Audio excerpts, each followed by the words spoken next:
Magluto naman tayo ng beef mechado. Sa isang kasirola, hinugasan ko na po yan. Karne ng baka. Mga litid-litid lang. Lagyan natin ng paminta.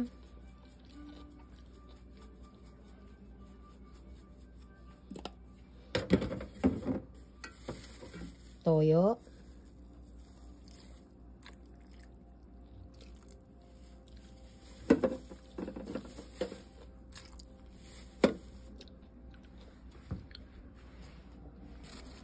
Lagyan natin ng patakan natin ng lemon.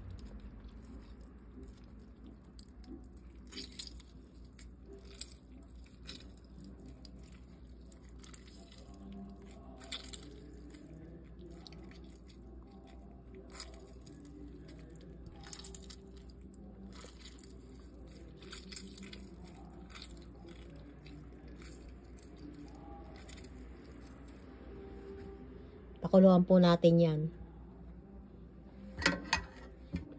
Ang sahog po niyan, sibuyas na bombay o red onion. Pwede rin puti, pero red onion masarap.